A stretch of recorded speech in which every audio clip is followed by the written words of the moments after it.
薄いのアホ。プリズムパワーメイクアップカードレディー。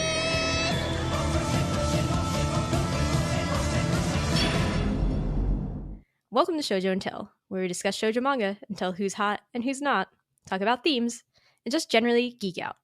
Today, December 20th, 2020, we'll be shoujo and telling about the series Tokyo Mew Mew and its sequel, A la Mode, by Reiko Yoshida and Mia Ikumi. I'm your host, Ashley McDonald, and I'm joined by Mercedez Clewis. Hello, Mercedes. Hi.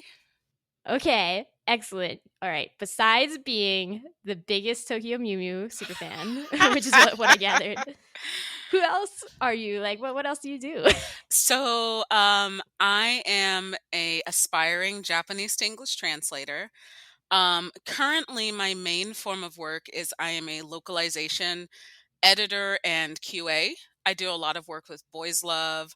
I just actually finished working on my first light novel for Cross Infinite World, which was really cool. Yeah, I'm got my finger in a lot of pies. I also write for a lot of websites. I do a lot of anime and manga review. I'm a staff editor and writer at Anime Feminist. I write for But Why Though for the Fandom Post. So I kind of do a little bit of everything. I did notice that, and I was like, Mercedes seems like a very, like you're doing a lot of things. Like, are you superhuman? I don't. I can barely go to work and make a podcast. No, I like being creative, and I really like the feeling of putting things out there specifically for people to engage with and enjoy. It's very satisfying for me. So yeah, I do a little bit of everything. All right. Well, I aspire to beat you. That's basically what this comes down Thank you. to. And as you can tell, I also am very in love with Tokyo Mew Mew. Yes, and you also really love Tokyo Mew Mew. So this first section is going to be like, we'll aspire to make it spoiler free, more Okay. like an intro to the series, why we love it, maybe don't love it, things like that. So for anybody who hasn't read Tokyo Mew Mew, would you like to give a plot synopsis? Yes. So Tokyo Mew Mew is a series that follows Ichigo Momomiya, a kind of everyday, normal Japanese 13-year-old living in Tokyo. Life is pretty great until one day, while she is on a date at a museum, she encounters 4 other girls, all of whom are going about their lives with different scenarios. An earthquake occurs, and they are they are injected with animal DNA. Specifically, they are injected with endangered animal DNA. Cut to the next day, and suddenly a monster attacks Ichigo, and she finds out that actually she is a superhero, as they call her in the Tokyo Pop translation, or a magical girl with cat theming and cutesy magical abilities. Now it's up to her to save the world, as the monster is actually a product of aliens who are coming to reclaim the Earth. It's also up to her to find the rest of her teammates so that they can purify Tokyo and Tokyo only, not the rest of the world. Yeah, nobody cares about that. And save the day. And that's pretty much the gist of it, I think. It's a very simple series. It's a very simple series. It's very simple, very magical girl. Yeah, I do think because the series is a bit dated, and I think it is very much playing with the tropes of the time, I will actually give a general background of the series, which I don't normally do, but maybe I should do more often. Context is important, I guess. I do think context for this series explains a lot of the choices and a lot of the things we'll talk about later, for sure. Yeah. Yeah. So Tokyo Mew Mew originally came out in the early 2000s, which explains many things. It came out from 2000 to 2003. Yes. Which to me, I was like, oh yeah, I see like a lot of tropes that were popular back then that we're like, okay. Yeah. Being prevalent, like popularity of cat girls in the 1990s. Those were big. I don't really see them too much anymore. Yeah, it's kind of a shame because, like, I'll say, in addition to being a Tokyo Mew Mew superfan, I have a fondness for cat girls. Okay. And we should bring back like that character motif a little bit more. I mean, one of my favorite anime is The Vision of Escaflowne, so I mean, I get it. Right? Like, there are at least 3 cat girls in there. Yeah. Yeah, a lot of the imagery and everything is very like Sailor Moon and Cardcaptor Sakura-esque. Like with their weapons and everything. I was like, did you just Yes. steal that from Yeah, I mean, Cardcaptor let's be honest, like Ichigo totally has like Sailor Moon's weapons at some point. Yeah, I was like, whoa, Like, wait a second. and I'll like 100% transparency. I have never read Sailor Moon and I've only watched like 5 episodes of the anime. However, I do know that like Ichigo basically just has Usagi's weapon. Yeah. I'm in a similar position. I have not read the manga. I've watched like 40 episodes of the anime, maybe. But I'm like, come on, we all know that that's Usagi's weapon. Yeah, very much. We all are in on this. Yeah. So Tokyo Mew Mew is one of them special shoujos. It got an anime adaptation that was 52 episodes long. Which is ridiculous, from 2002 to 2003. We used to live in such a great time for shoujo anime. Like, what happened to this? What is this? I mean, like, although I'll tell you, like, any anime producers listening, if you put out a 52 episode anime in 2021, don't do that to us after this year. Don't do that to us. I can't do that. My back hurts and I'm 28 and tired. Yeah, we're all too. Yeah. So that's right. It's going to have a new anime in 2021. Yes. What a time to be alive. And this year, I mean, it got new manga. It's the year of Mew, officially. Oh my goodness. I know. Okay. Well, the anime, only half of it ever aired in the US, I believe. Yes, on only 26 episodes of it. Yeah. On 4Kids, so we know it was bad. Yeah, I mean, everyone's name got changed to an English name, so it's rough. Like worse than the manga? So Ichigo becomes Zoe Hansen. Oh! Like Mint is Karina Bucksworth.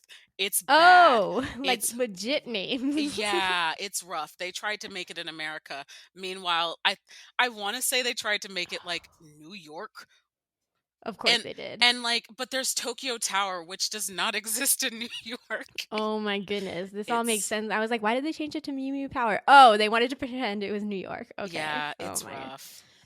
Like some Death Note live action. Yeah. I mean, and it was heavily edited, right? Like that was the thing to do. And it's not great that they did it. But it was done. Like, and it haunts me. It sure happened. All right. Yeah. And then, as we said, there actually are newer sequel anime or newer sequel manga that we did not read for this because they are not legally available in English, as far as I'm aware. Yeah, they're not. And there's 2. And I'm so glad. Okay, so I keep seeing the name passed around and people are mistranslating it as Olay, like the Spanish exclamation. Yeah. It's Olay, like Cafe Olay. It's Tokyo Mew Mew Olay, and it's actually an all-boy cast, which is thrilling. And then we have Tokyo Mew Mew 2020 Return, which is the original group of girls. Oh, of course. You got to have both genders. That's and how you get. I do own both. I just haven't read them yet because time is a thing. But you do a lot. Yeah. Yeah. I want to say that the Tokyo Mew Mew Olay, the main character is also a black idiomote cat like Ichigo. Oh. So that's kind of interesting to me. Interesting. I do assume that when the anime starts airing, like Kodansha will be like, hey, look, we licensed this new sequel series. I certainly hope so. Though, and we'll talk about this later, I'm very leery of Kodansha handling the new Mew Mew manga because of their treatment of Tokyo Mew Mew with some of the name changes they made. I mean, I would be worried because, I read the first one in Omnibus, and we'll talk about so many. I was like, what is this? Yeah, it's rough. It's rough. But I think better to have it at all than not. Yeah, I mean, like, let's be honest, I would still buy it. Yeah, exactly. I'm like, let's be real. We're gonna do another podcast if that happens. Like, yeah, like I'm weak. I would still buy it 100%. So I think it's also important context to talk about our background with the series, which For me, I'll start because I don't have that much. I had not read this series until just now for this podcast, and I have never seen the anime. Asher and I watched the opening and like 2 minutes of the first episode just to like get a feel for that last night. And I knew very little about what the series was even like about before reading this. That's really interesting to me because like Tokyo Mew Mew consumed a lot of my like tween and very early teens life. Like I was so into it. Yeah, it is interesting because I probably did encounter the 4Kids dub. Yeah.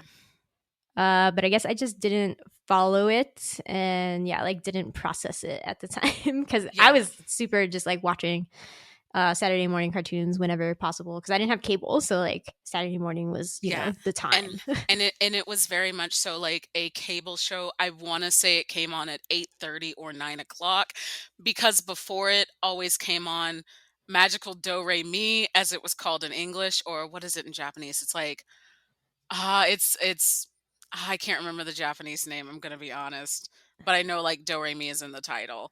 Like it was back to back with Magical Girl shows, which was pretty fabulous. Magical Girl Hour, yes. Yeah.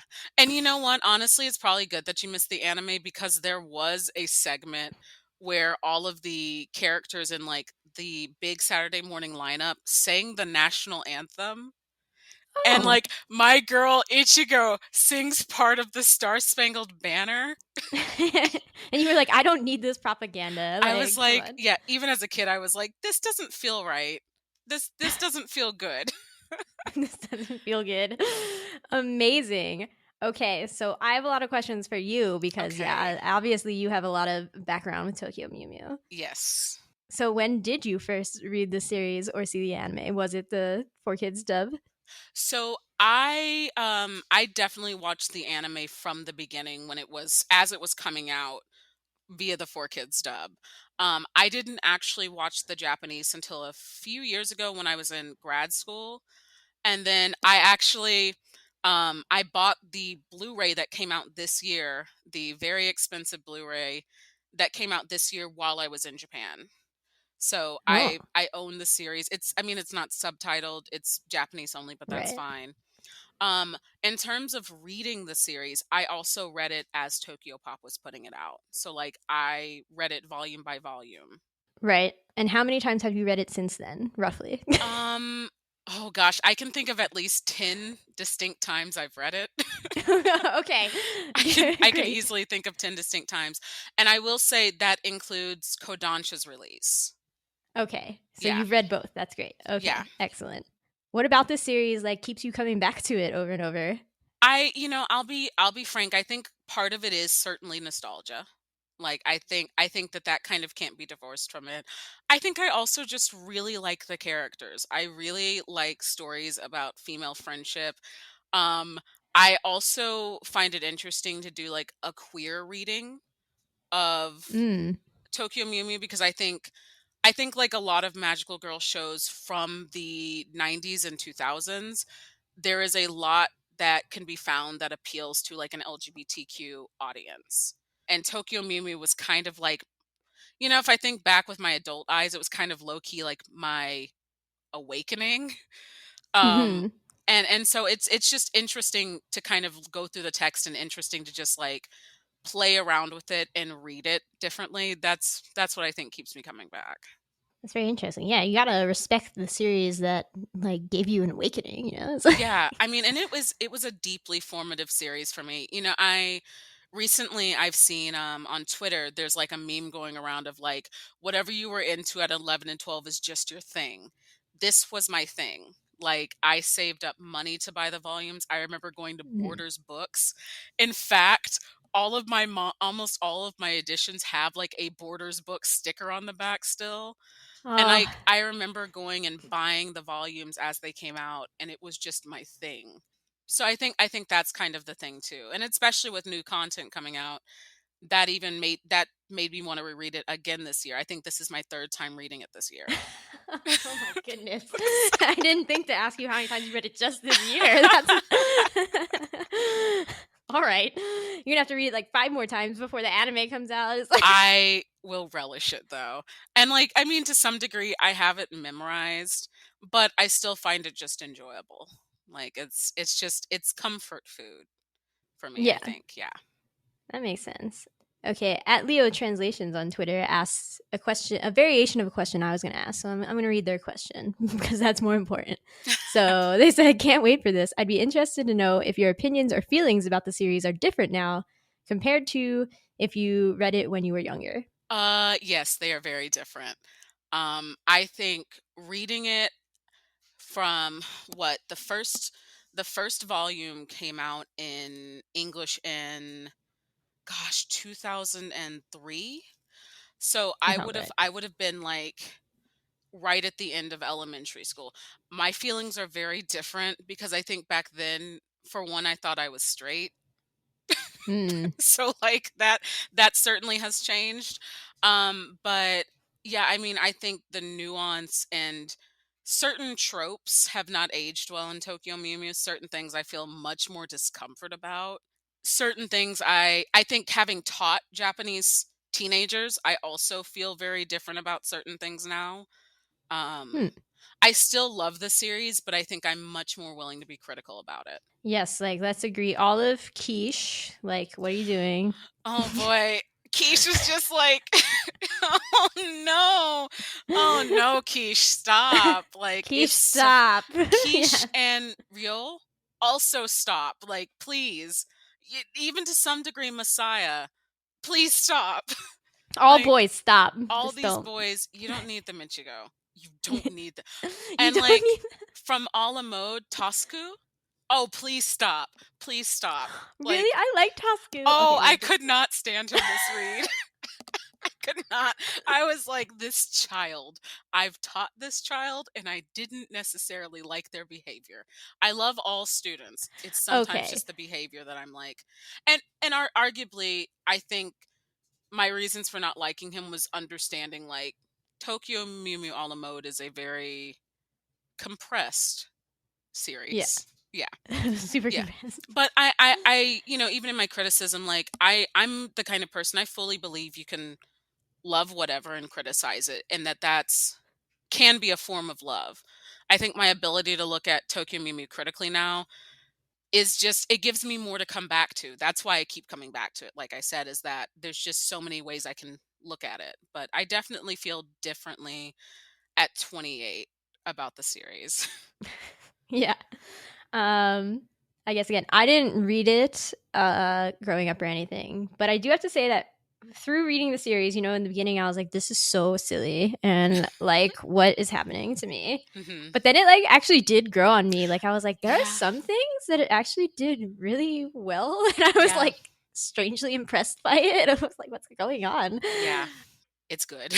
It is, yeah. And I was like, I am also like kind of I always fall for like these like very very pure-hearted like we love each other despite everything, like even if you're have your secret identities and whatever, like I'll always love you things. I'm like, yes, Hmm. I am always a sucker for this. I will Yes. not lie. Oh, same. Same. Yeah, I think what I've come to realize is that I'm like I'm not super into magical girls is what I'm really like Yeah. feeling. And magical girls, I'll fully admit they're my thing. Like, Okay. I feel like if you had to choose like three things I'm really into, magical girls, specifically Tokyo Mew Mew. I really like any time that like people just randomly have like animal aspects, like animal ears. It's just a very cute, charming thing. And I'll admit I'm into moe things, but Mm, in a very, I think there's a difference between like sexualized moe, which I'm not at all into because that is very discomforting. I'm into more of like female creators making cute things. right. And that's very much so what Tokyo Mew Mew is. It is a very cutesy series that was made explicitly for women. It ran in Nakayoshi, which is a female-oriented magazine. So it's for women. It's for, or rather, I should say, it's for anyone whom femininity is something that's an important aspect of their life, or something that they have experienced or engage with, regardless of gender. So yeah, I mean, but I also think if you don't like magical girls, yeah, the series probably isn't. It's probably not going to do what it did for me or for anyone else if it's not a genre that you enjoy, and that's okay. Yeah. Like talking about it with Asher, I was like, why don't I like magical girls though? And he's like, well, you like cute things, Ashley, but you don't like a plasticky kind of cuteness that Yeah, magical girls have. Yeah. yeah. I think magical girls can be, and like I said, I'm saying this as someone who loves it. They can be very manufactured cute. Yeah. I think about like the ripple effect Monica has had as we come up on its 10th anniversary, Oh goodness. and like it was manufactured to some degree to hurt you but make you want to engage with it more. That's why we're still talking about Madoka as if it's revolutionary when you have magical girls like Sailor Moon who, if I'm correct, dies like multiple times. Like Like I'm pretty sure it's pretty dark, yeah.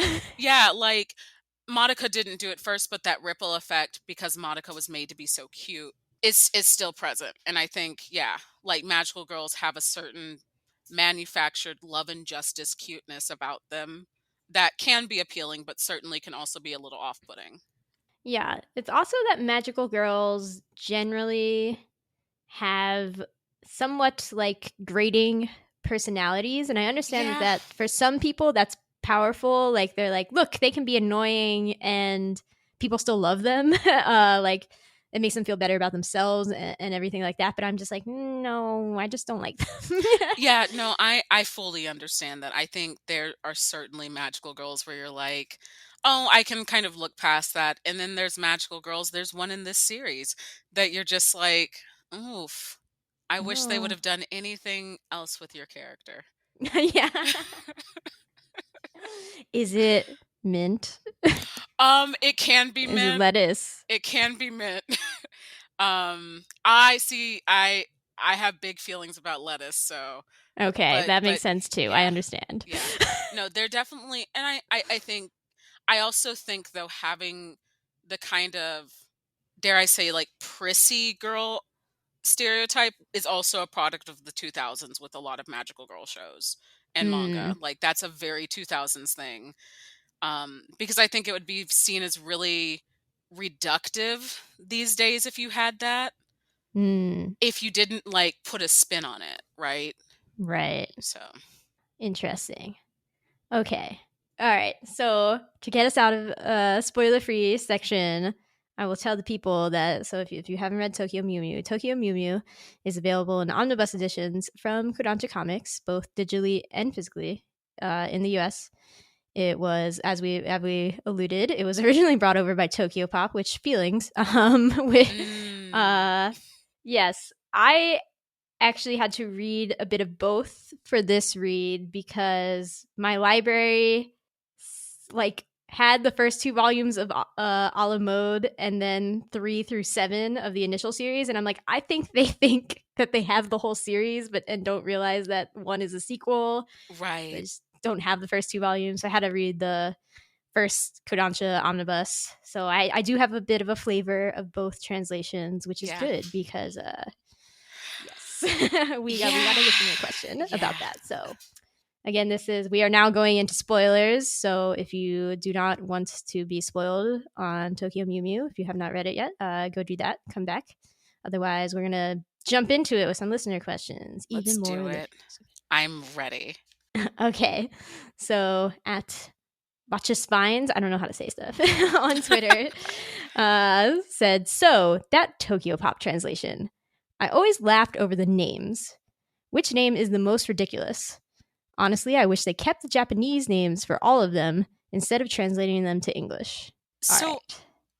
I'll say I had a little trouble understanding this because in the Tokyo Pop edition, all of all of the girls except for Pudding have essentially their Japanese name. Like Ichigo is Ichigo. Mint and Lettuce is just the English version of their names, Mint and Yeah, Lettuce. Zakuro, we ought to thank Tokyo Pop for not naming her Pomegranate.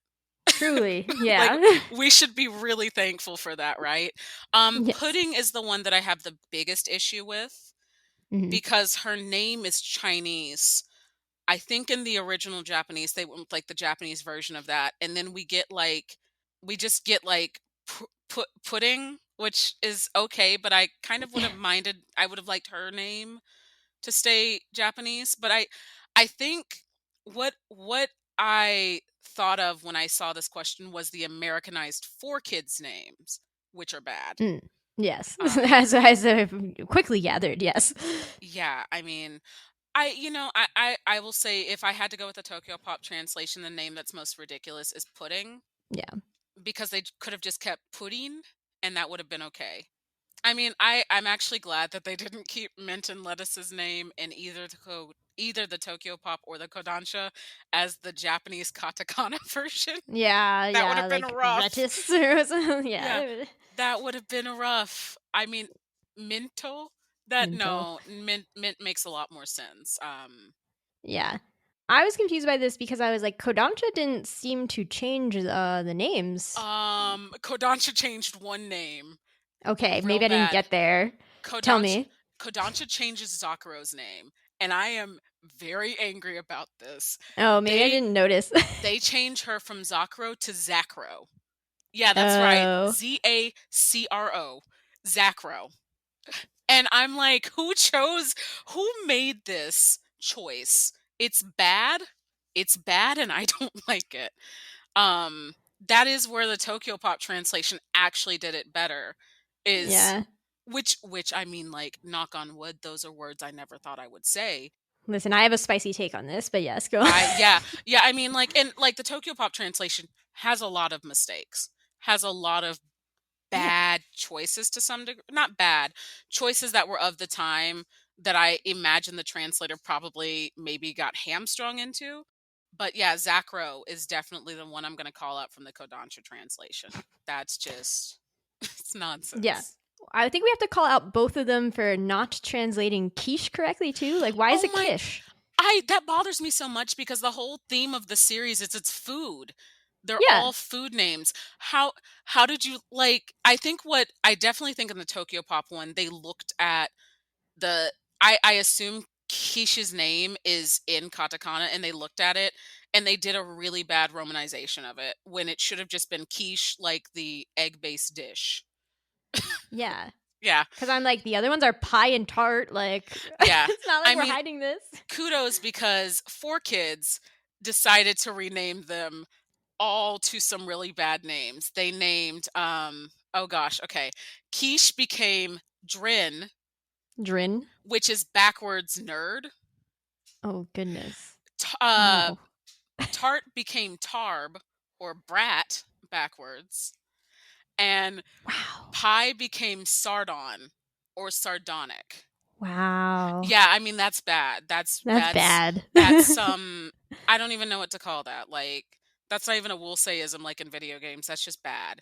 But it does bother me that Kodansha, the parent company, did not do quiche, which should have been the obvious Yeah. because it's so obvious the series is all food themed names. Like, Kodansha did its translation like 10 years later. They knew. Like, I just, it Yeah, doesn't make sense. I don't understand and I mean, thank you to the translator for their hard work, but it seems like something that should have been obvious that oh, it's quiche, like the food. Yeah. Yeah. So, that's my spicy hot take on the names cuz Okay. Yeah. My spicy hot take on the translations is actually that. So I started with the Kodansha one, right? But right. like, it was so weirdly like robot. Like, it read like somebody who had translated it like Yeah. English wasn't their first language. Yeah, it's not I feel bad saying this because like I mean, I have a lot of Yeah. respect for translators and localization. It's not a good translation.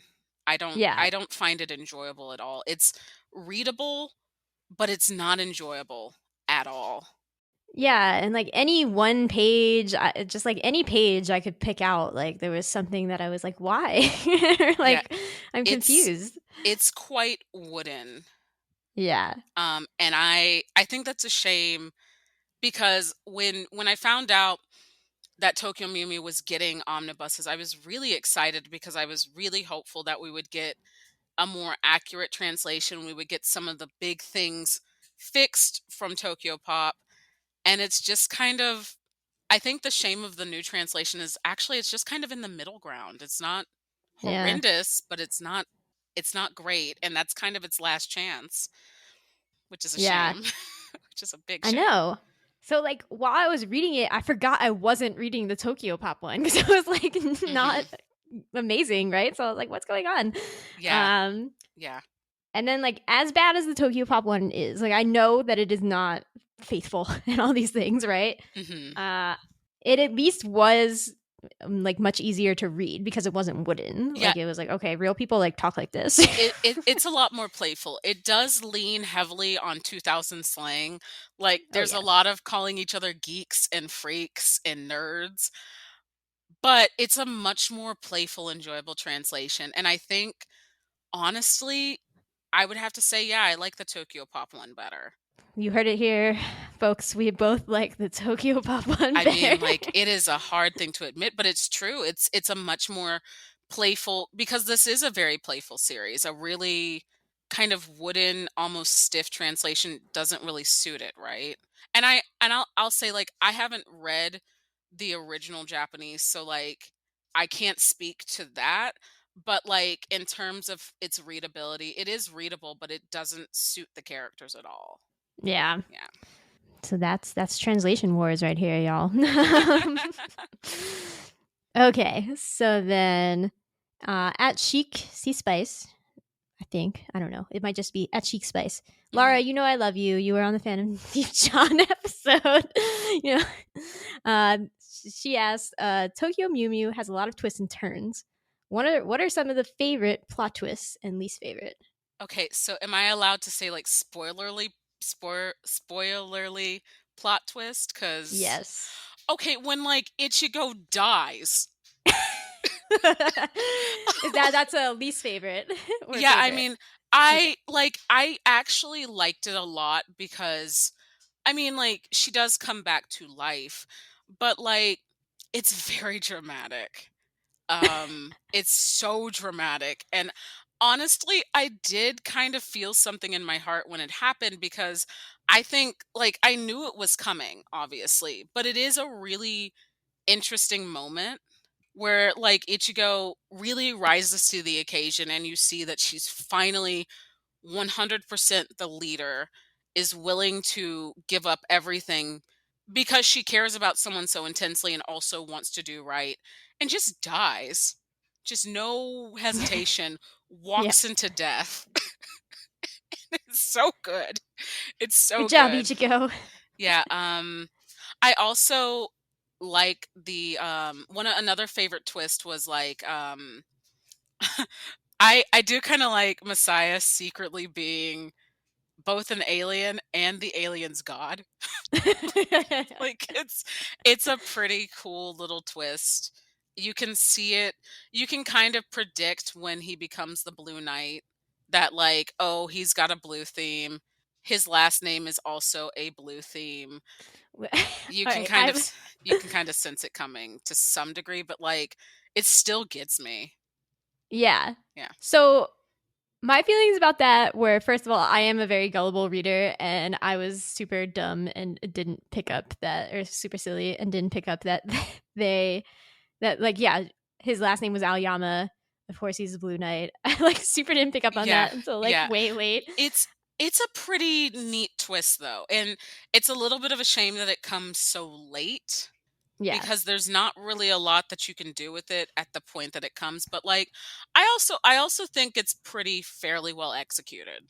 Yeah, it was good. I guess I was a little bit sad when it happened because I kind of like, Yeah. I really was liking the role that Masaya was playing of more the like girlfriend who has to sit at home and be like, don't fight, like I don't Yeah. want you to go. Like I liked him being a nothing. Yeah, I Yeah. there's a part of me that wishes he had actually just stayed in that role. There's a part of me that's messy and likes drama and is like, she has to fight her boyfriend. It's heartbreaking. That's fair. Yeah, yeah. I also like, I guess my third kind of like favorite twist is Messiah secretly just always knowing after he encounters Ichigo that Mew Ichigo is the same as Ichigo. It's very cute because he's just like, yeah, I knew. I just didn't Yeah. say anything about it. And it's just a very heartwarming moment of like, oh, these cute little kids in love. That actually was one of the strongest moments for me as well, Yeah. because for me it was like Masaya actually showed so much like wisdom in that moment beyond his 12-year-old years or whatever, cuz like Yeah. it's like, oh, reading it the whole time, you're like, does Masaya really not know? Like, how is that possible? And then he's like, no, I did know. I just didn't say anything. And it's like, Right. oh my God, he, discerned that she wasn't ready to discuss her secret identity with him and was like, okay, you know what? It's better for both of us if I just pretend that I don't know and wait for her to be ready to like tell me and we'll both like get through the storm together. I was like, oh my God, that's like real Yeah. relationship. Right. But Like, it felt actually quite authentic for how like teenagers can emote, because I think when you're a teenager, love feels so much bigger and it's so much more fraught because like it's this really big first experience if you experience romantic affection. It's this really big thing when you're, 13, kind of 14, because it's just so new. And it actually felt like how a real teenager might actually understand and kind of conceive of a situation is like, well, I know this is important to her. I know this is a big thing. I won't bring it up. I'll just let her choose. It was a yeah. really good moment. Yeah, I have to agree. It's one of the strongest ones. Yeah. Yeah. So I see least favorite. Yeah. What's your least favorite? Ichigo getting married to Messiah at the end. I don't like it. I don't like it. Yeah, no, it's bad. It's I mean, because it's cheesy, and then she decides to go off to the UK with him.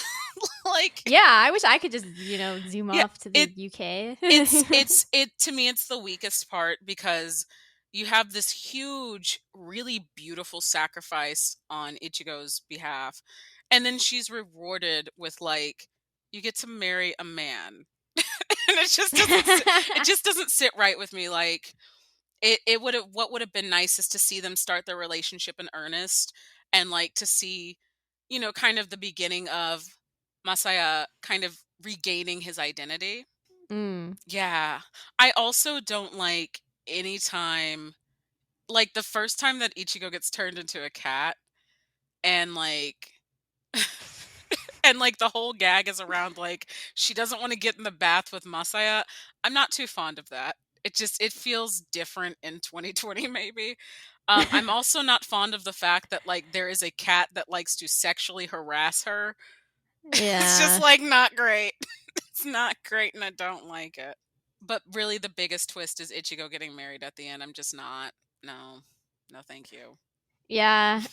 I definitely see what you mean. Like, it would have been nice if her reward is like, yeah, we're all friends. Like, they establish even more their friendship, but instead she leaves and they like get a new leader and all mode. It like doesn't. Yeah, it's and I guess since now that you said Ala mode, one of my least favorite twists in Ala mode is that Ichigo can only use her abilities for 3 minutes, which Yeah, it seemed is like they forgot that by the end though. it's the biggest nerfing that has no impact. Yeah. Like, and I know I know it was done partially probably to move Ichigo out of being the leader so that Barry could step in, but it weakens both of their characters a lot, which is saying Yeah. a lot because Ala mode is kind of universally not liked by most fans. I would say, Really. yeah, a lot. I think because you have the 7-volume first series and then you have a 2-volume series, really one and a half, because half of Ala mode's second Yeah. volume is short stories. And I think trying to put the same amount of story into 2 volumes versus a 7-volume series, I think a lot of people didn't like how rushed it was. I know even Mia Ikumi herself has said that like she's not super fond of it because it was a super rushed schedule.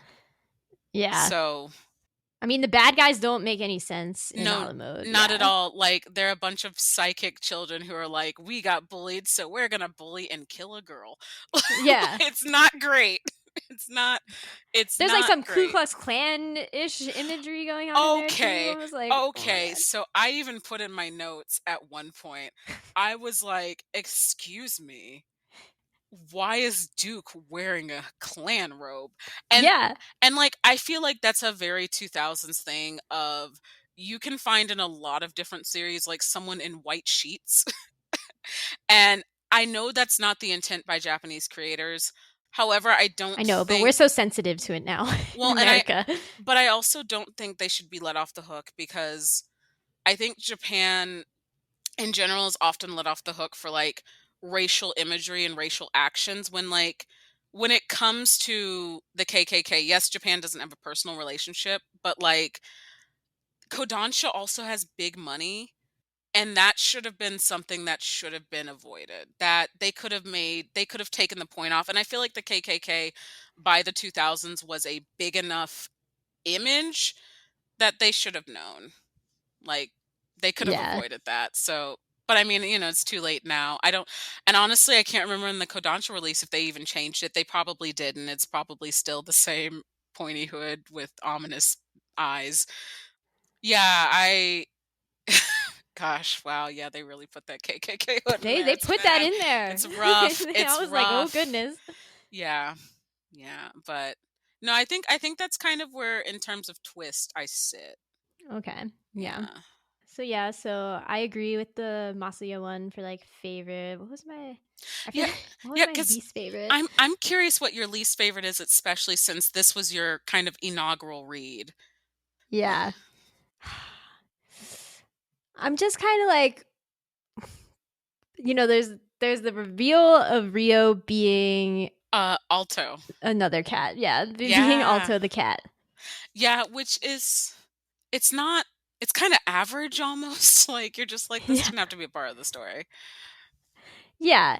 And then Rio's whole backstory, I'm like, but wait, doesn't it contradict what he said in the first volume about why they got hit with the DNA of the red data animals? Like, Yeah, yeah, it absolutely does though. yeah, it was like the backstory we get was his dad was doing research on this already, but Rio is a genius child, so he was helping his dad, but then there was a tragic, the lab got set on fire, both of his parents died. So he goes off with Keiichiro, Hmm. who was like already their servant, and they're like, all right, we're going to continue this research in secret. So then he uses himself as a test subject, and like that's why he can turn into a cat, I guess? Question mark. Yeah, yeah. So But that's literally because he tests on himself. He eventually gains the ability to turn into a cat for 10 minutes. yeah. Yeah, But if he does it for more than 10 minutes, he has to stay a cat. And I'm like, whatever. Like, it's so hand wavy. Like there's a lot yeah. of stuff like that in this series that you can definitely tell it was written with like a younger readership in mind because a lot of stuff just gets hand waved. Yeah. Sometimes in the same volume. Right. And so I was like, that reveal is like volume 6 or something. Yeah, it comes pretty late in the game. Yeah. Considering. So then I had to remember, I was like, but wait a minute. Didn't he say that he injected all? So then he gives the excuse after saying he was the test subject, being like, I knew I was going to inject this in 5 humans. Like I chose, like you were the chosen ones or whatever. But I was like, no, I thought in No. volume 1, you said it was an accident. Right, because the injection got thrown off by the earthquake that coincidentally happened. Yeah, like he was trying to inject animals. Yeah. And make them into like chimera animals. Are we gonna call them chimera animals or? Well, so like because that's another thing is like Tokyo Pop made the mistake of calling them chimera animals closer to like the Japanese for I don't actually know how to pronounce Chimera. Chimera. I think it's chimera. Yeah, like they used originally just the romanization of the Japanese word for it versus chimera, how we would pronounce it in English. So I guess either one is okay. I'm like, one of them is real English words, so I guess I'm gonna go with that. Right. Yeah, but like it's hand waved really quickly, and I think they kind of assume that you're just gonna have forgotten that he said that at the beginning. Oh, I didn't though. Neither one of us did. Neither one of us I even did. went back to confirm, and I was like, yeah, he totally said that. Yeah, absolutely. I was like, Yeah, this is garbage. very much so. I'm wholeheartedly there with you. Yeah. So that's what I have to say about that. I was like, what is this? This is Rio's trash. Like, get out of here. Right. No, I'm there with you. So another question we got was from @Sparkling Roses, who is Zara, who was on to discuss Fushigi Yugi Genbu Kaiden. I wish I could ever remember how to pronounce Fushigi, but it's not gonna happen. She asked, "What do you think of the art style?" I'm actually really fond of Mia Ikumi's art style. It's very 2000s. It is extremely 2000s. Everyone has like so much hair, So so much much, eyes. so much. I mean, I'm looking at the cover of Volume 1. Ichigo's eyes are 90% of her face. Everyone's got like a perpetual blush, so many lashes, so much screen tone. Like Yeah. the outfits are extremely early 2000s.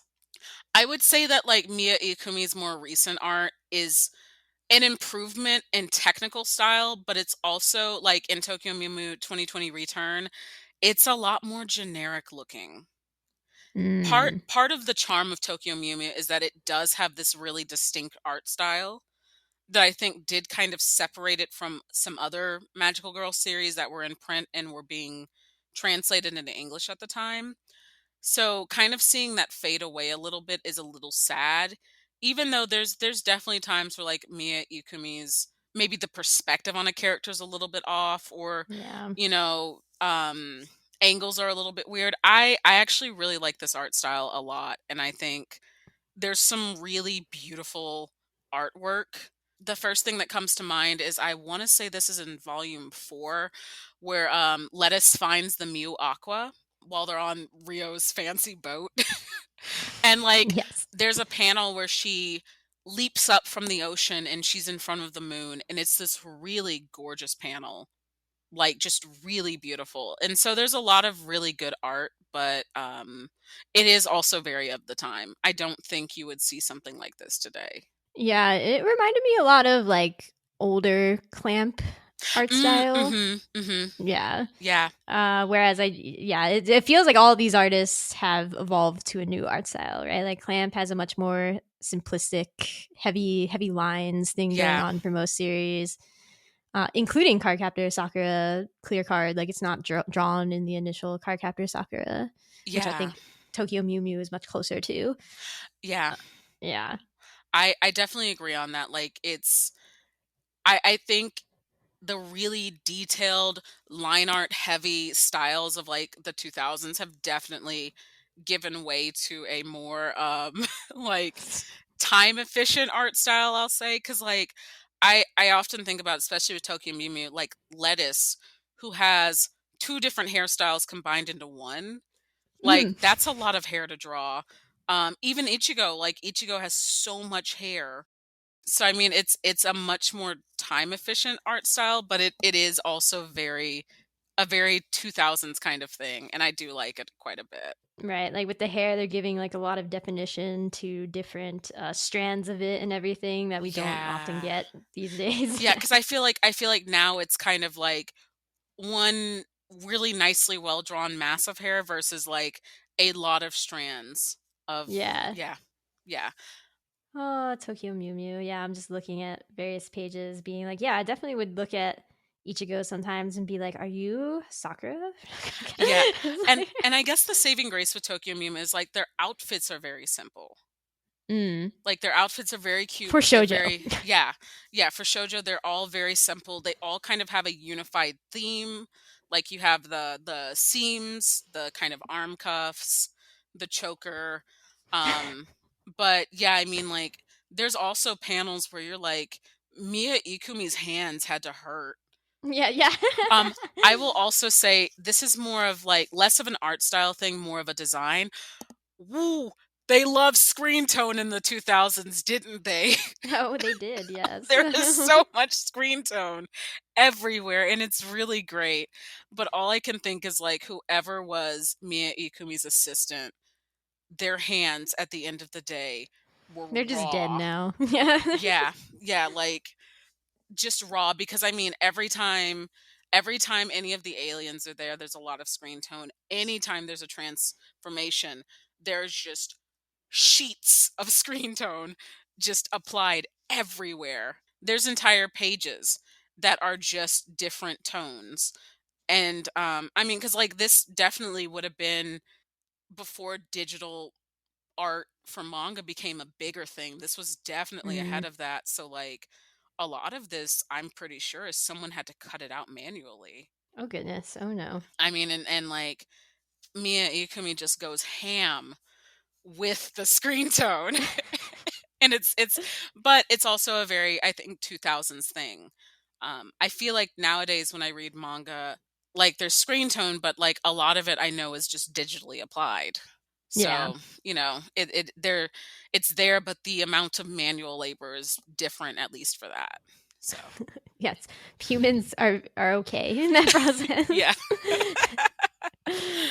No humans were harmed in the making of Yes. newer And like, mangas. and I'll say like the last one that always comes to mind is like Ichigo's wedding dress. Yeah, I Good was looking at that Lord. on volume 7 right here. Oh my God, the amount of work that had to go into that. Like, just tones on tones on tones. And I mean, just design and so much time. My hand hurts just looking at it. Yeah, my hand hurts, or like looking at pages where, all 5 of them are together. There's like a lot of hectic stuff going on here. I'm like, dang, there's so much, Yeah. so much Yeah. drawing. So much. But yeah, I mean, I would say, yeah, I'm still definitely a fan of the art style. I really, while I know that Ikumi is technically better now, like in terms of how she draws, I have nostalgia for the original art, and I think it's much more iconic and kind of recognizable versus like the Tokyo Mew Mew 2020 return art, which is a lot more of a generic kind of 2010s art style. Yeah. Yeah. I It's feel like much this more is how round. people feel about Yu Watase and like her shift in art style. Like my friends are definitely like, no, we like the old art style better, even if it's like better. Like technically, she's better now and everything. I'm like, whatever. Yeah. Yeah. But like I also will say I think it's really amazing to see Ikumi creating Tokyo Mew Mew again. It's really, really wonderful. So like I Yeah. think there's an art style for everyone. I will be the first to say mine is very rooted in nostalgia. That's why I like it partially. But it is great to see them growing, right? Yeah. Yeah. All right. So at Reader John 2 asks us favorite Mew and what would your Mew Sona be? Oh I my struggled over saying Mew Sona and abilities. Oh my God. Okay, so I want to ask you, do you have a favorite Mew? I want you to go first. Yes. I would say Zakuro. Oh, why? Okay, well, first of all, she is the most mysterious of them Mm-hmm. because she gets the least amount of screen time. She's also the oldest, so that's nice. Right. Also, wolves are my favorite animal, and she is infected by the gray wolf. So I'm like, obviously, I love you, lone wolf girl. I'm about that, archetype of lone wolves. I like that. I like that. Even though I know it's trash, like real wolves are community based and everything, like Oh yeah. like Oh yeah. most animals, but whatever. But I mean, like I think trash is still enjoyable, right? Like, Yeah. I mean, the phrase "one man's trash is another man's treasure," for Yes. sure. Yeah. Oh yeah. Zakuro is pretty cool. She deserves better.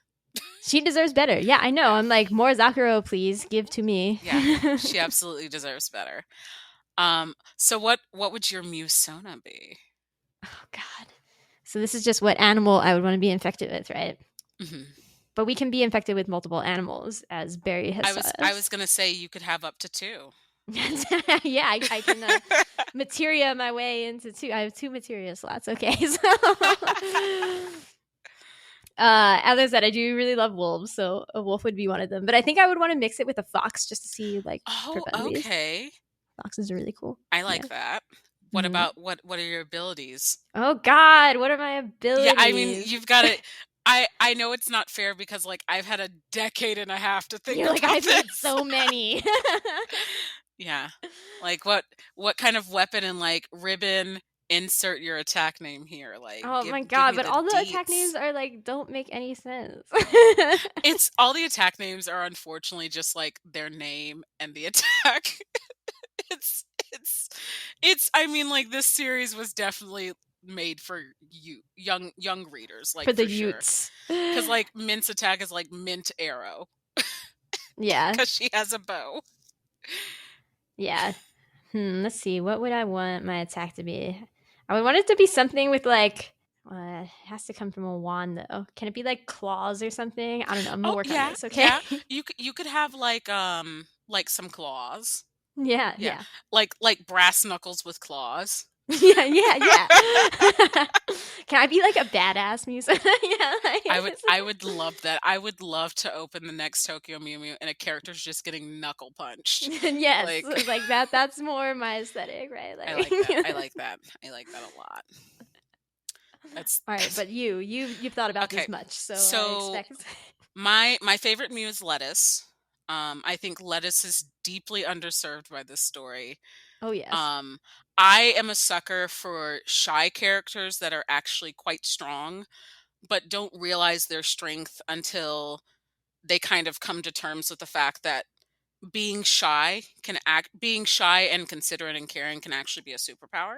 I'm really into the idea of like I think Tokyo Mew Mew has a lot of femininity that is literally weaponized, but I also think it is a series that lets Lettuce and her kindness actually become her greatest weapon. So yeah, Lettuce is my girl. I really like her introduction. I think it's her kind of lashing out about her being afraid of all these changes happening to her body feels very authentic because like being a magical girl is cool until you think about the biological changes that would happen to allow that to happen to you. It becomes kind of nightmarish, and Lettuce reacts in a very genuine way. So that's my girl. That's my girl. Okay, so my Musona. I would be a Mew that got injected with like fruit bat DNA. I know fruit bats aren't endangered. Um but like I think It doesn't matter. fruit bats are cute. I would be injected with fruit bat DNA. I think my color scheme would probably be like kind of a lavender. Okay. Yeah, I've thought about this a lot. And I think my abilities, I would like to wield maybe like a naginata. I think that would be cool. Oh, okay. Yeah, I'm going full on like staff. Yeah. Yeah. And like maybe my attack would be like ribbon Mercedes slash. Like that would be pretty tight. That would be pretty yes. good. Yeah. I get it. Yeah. So that's what I'm rolling with.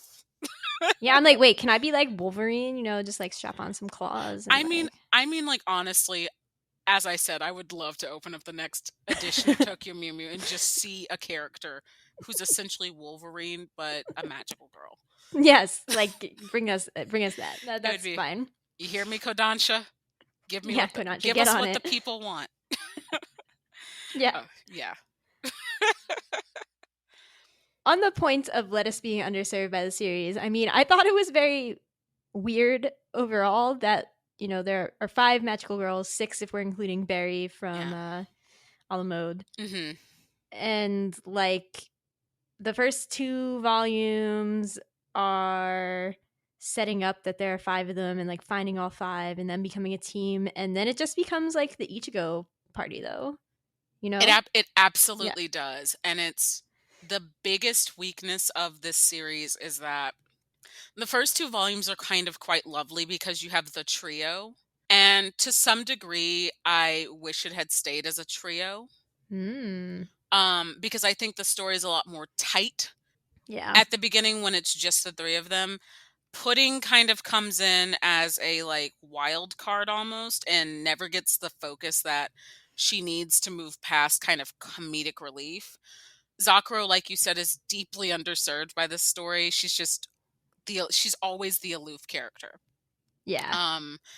But it does from about volume like 3.5 on, it becomes the Ichigo story up until, like I said earlier, she dies. Like they all they're all Well, depending on how you read it, everyone dies in the end and then is brought back, but like it's still very focused on Ichigo.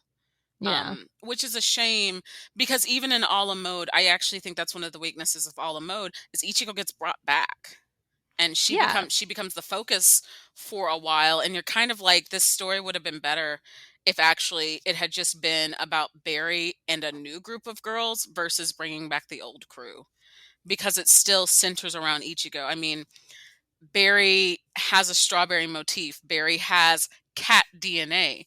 So, yeah, it is really the Ichigo party for a lot of this series. And it's Yeah. a shame. It's just like, even with Barry becoming the new one, like she becomes the focus, and so still all the original four, gets shoved into the background for no reason. Yeah. Yeah, and it's why it's interesting because like in Ala mode you have all of the girls transferring into Barry's school specifically to protect her, and then they're just like put on a shelf. Yeah. They don't Like, do anything. I mean, like, I'm flipping through my edition of Ala Mode Volume 2, and, like, you don't see the Mew Mews a lot. Like, you see a lot of Barry, you see a lot of Tasku, but you don't see the original kind of quintet, or even as they are now, the original quartet. You don't see them a lot. And it is a shame because, like, they're all really interesting characters, but yeah, they are deeply underserved in order to tell Ichigo's story. I also worry that Pudding's story is like offensive in some way, because she's supposed to be Chinese, and I feel like, and she's like legit a monkey, like even Okay, regardless of I'm the DNA. I'm really glad that she brought that up because as a youth, I could not see what I do now, and what I feel now is that there is something very wrong about making the one foreign character a monkey.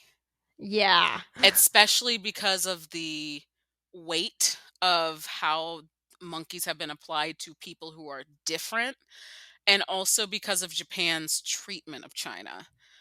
It felt Yeah. really weird, and I was like, I don't like that she's a monkey. I don't Yeah. they could have made her anything else that's also acrobatic, but there's something that I was like, why is she the one that like is a monkey and is never allowed to be like, yeah, she's a kid, but like she's never allowed to really grow past being comedic relief, and it just feels wrong. Yeah. It doesn't Yeah, feel good. it's not good. It's not good. It's not Yeah. good. I just had to acknowledge that. I was like, Pudding is like, Yeah, yeah, because like I said, like her original name is like Buling. It's Buling Fong, so like she's yeah. explicitly Chinese. Yeah, she's super explicit. Even in this, I was like, okay, I get she's Chinese, right? Yeah. Like, And like every joke made about her is, there's a lot of jokes with gongs, which you're just yeah. like, that's not great 2000s. But like, yeah, there is something to be said about the fact that the one foreigner character gets stuck with a very specific archetype. It's not stellar. I'll put it that way. It's not No, it's not good. It's not it's good. not good. Okay, you had also given some example questions, and I think we Yeah. might have answered two of them, but I do want to. Yes. What food related name would we go with in the world of TTM? TMM. So like I really like peaches. So Okay, like so your peaches. I guess peaches, if I wanted to go with the Japanese version, which I won't, I guess I Ha! would be like Momo. But as I am a Black American, we'll go with peaches. We'll go. We'll go with peaches.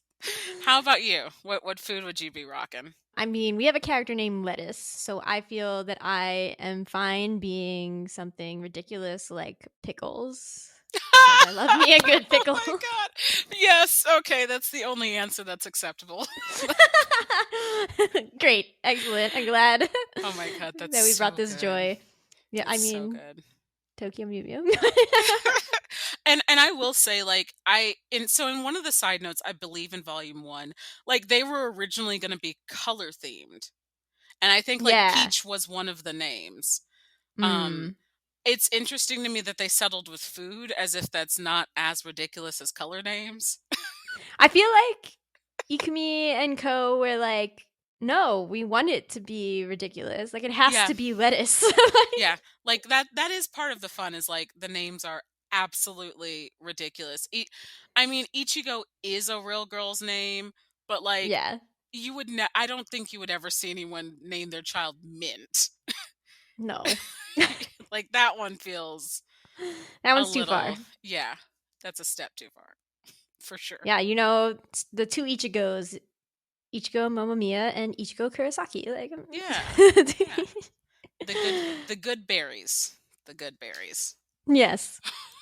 So I'd written down some miscellaneous things. Some of them came up naturally in conversation, but I do want to address perhaps one other thing that I wrote down, which was that the aliens were right, though.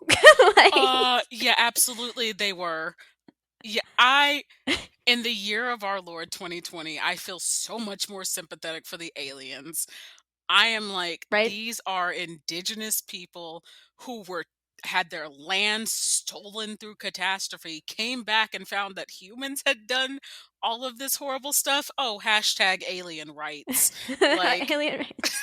like, I mean, it's like, maybe their method is not the best. However, Keisha's right.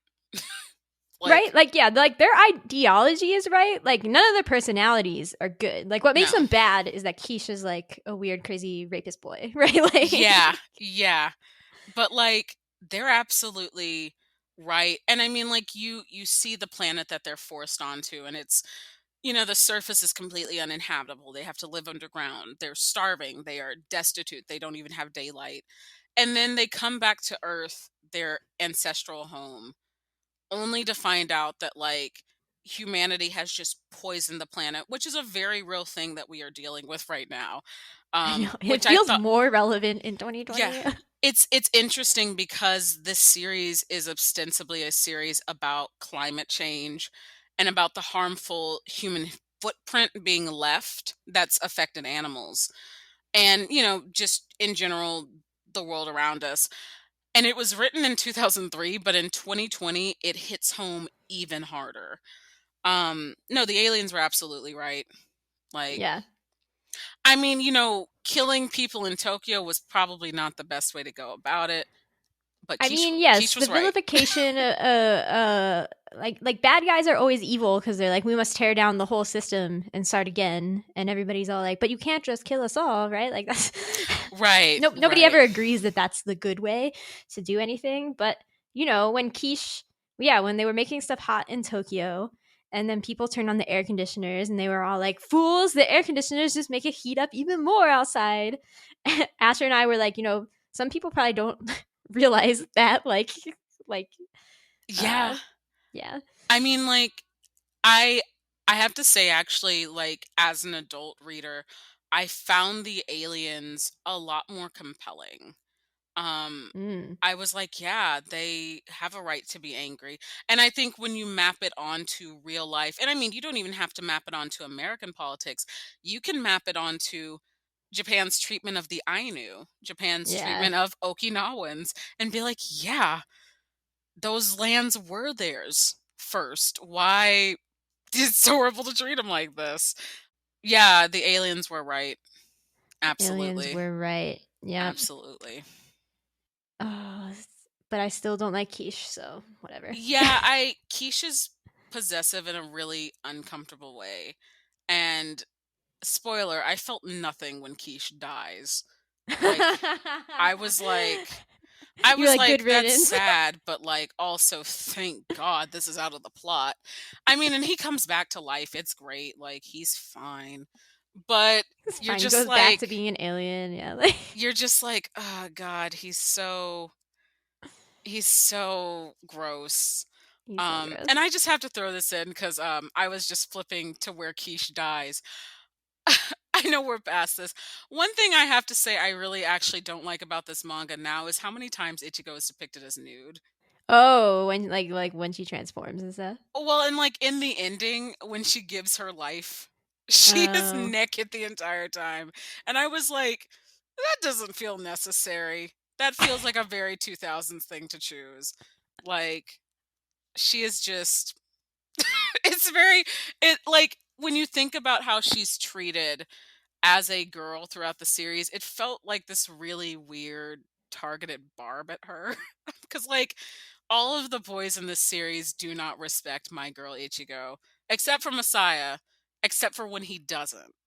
Except when he's like, "You're my kitty," and I was like, "Please put that back. Yeah. Don't say that." And like what I think, at least with his character, that they're trying to hint at is when his personality shifts, it's because of the fact that he is not necessarily solely Messiah. Right. I'm sorry, I keep saying it like the word for like the savior of a people No, I get instead of it. I mean, because that's the pun, That's what right? it is. That's the pun, is like he's the Messiah of Tokyo and of the aliens. Yeah.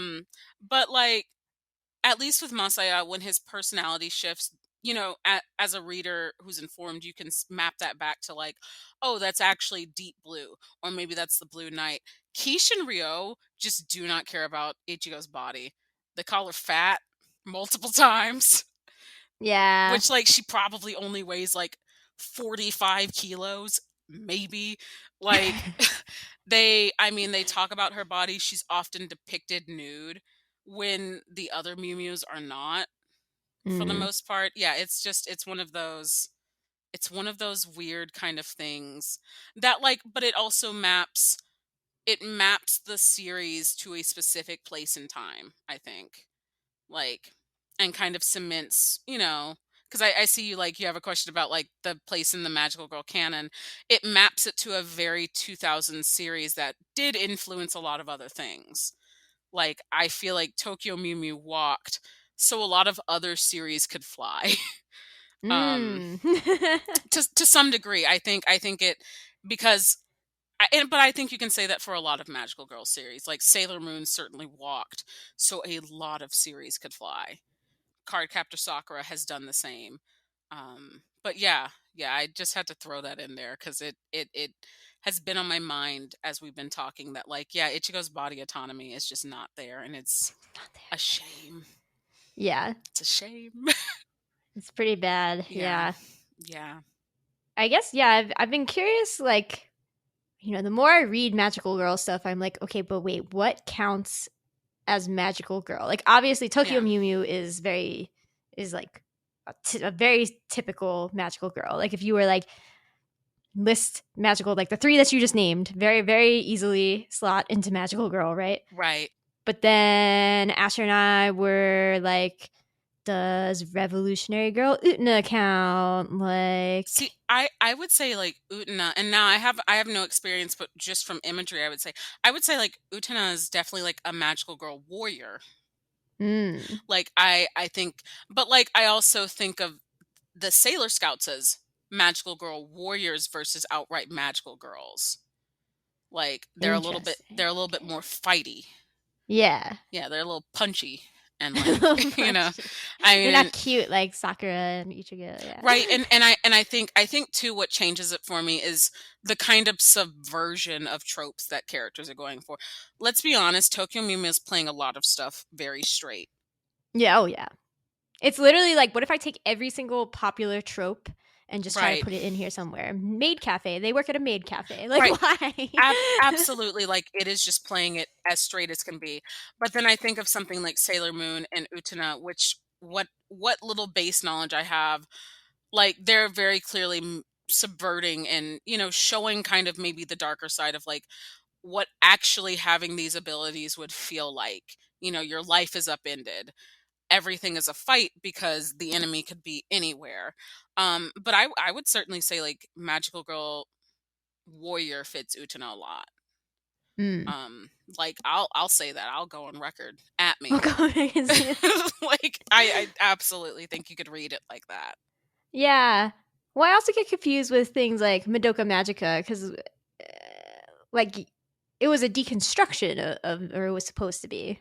Well, I know we so all have many hot feelings about this these I days. was but- gonna say, like, I am a passionate fan of Madoka, but I'll be the first person to say that Madoka actually plays a lot of stuff straight.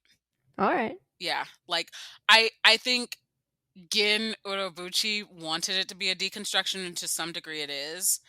But I think what it deconstructs is actually it kind of, to relate it to Ichigo, it deconstructs their bodily autonomy. It's not deconstructing the Mm, genre. right. Yeah. Okay, I That's can see it's my spicy hot take. that. Coming in hot. Coming in hot. Yeah. Well, then Asher and I, we were watching, we were rewatching Kill la Kill, and we're like, is Kill la Kill a magical girl anime? Like, yes. Absolutely. Yes, thank you. Ruko has a whole transformation. Absolutely. Yeah. Yeah. Excellent. That's all I really needed to know here. Yeah. I think it's just a magical girl anime with like an older audience in mind. But yeah, it's absolutely a magical girl anime that is all that like is hot take is a better deconstruction than Madoka. Yeah, no, I would agree. It's absolutely because Madoka, like, and I think what people forget, Madoka's target audience was not women. It's men. Mm-hmm. It's the 18 to 35 demographic. It is a seinen series. It is for young men to middle-aged men. Well, that's why I think it became popular too. Like my boyfriend was like, well, at the time was like, we have to watch this because like it's, you know, cool and a deconstruction of these shoujo things. And I'm like, but you don't if you watch Cardcaptor Sakura, but right, and Sakura is brutal. Like Clamp, they know how to rip a heart out. But like I far more think Madoka, rather than deconstructing like magical girls, is actually just deconstructing, whether intentionally or unintentionally, like young women and their autonomy with their bodies and their autonomy in their lives. Like which when you read it that way, I think it's much more exciting than, oh, it's a dark, edgy magical girl show. It's good, but like I said, Sailor Moon, I would say, is a far darker series. Even the live action, which that's more of my experience with Sailor Moon, is like the live action version of it. Okay.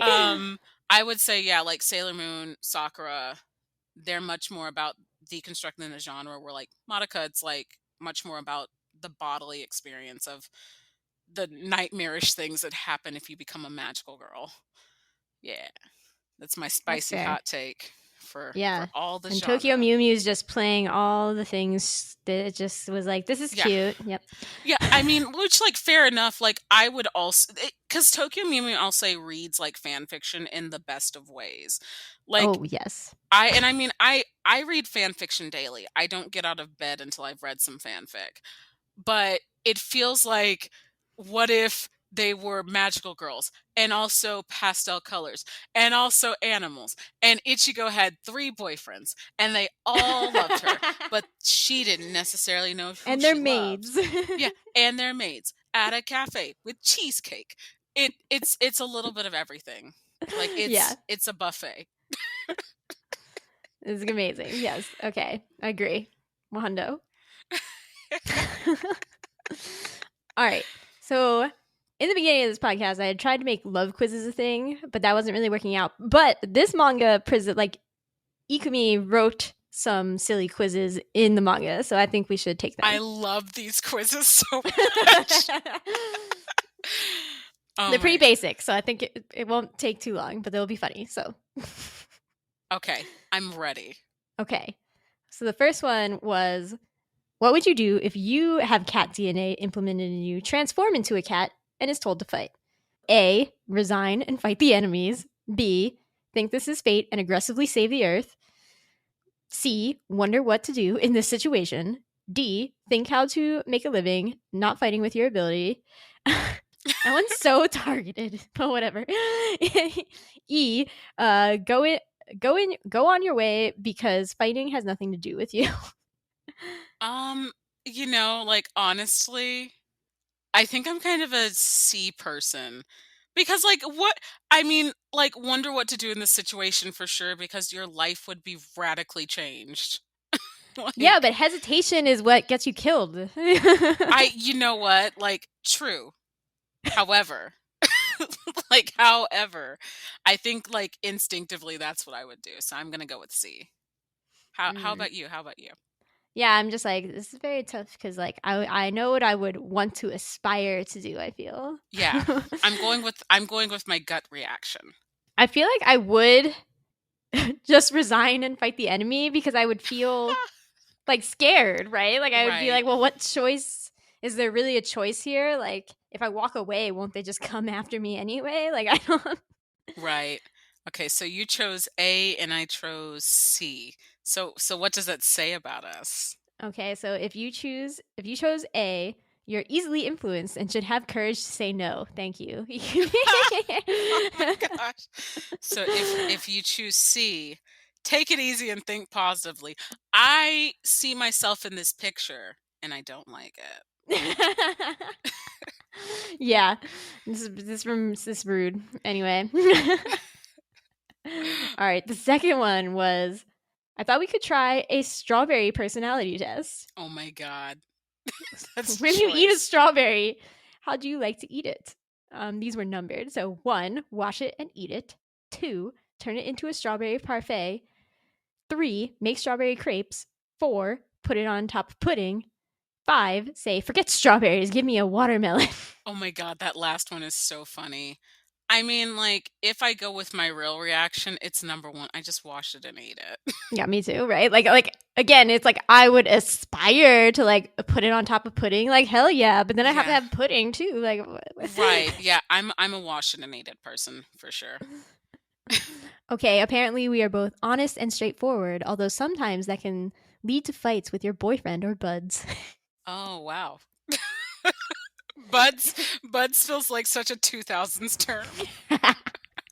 They were like, we're so happy about this alliteration though. Like they Uh, were so proud of it.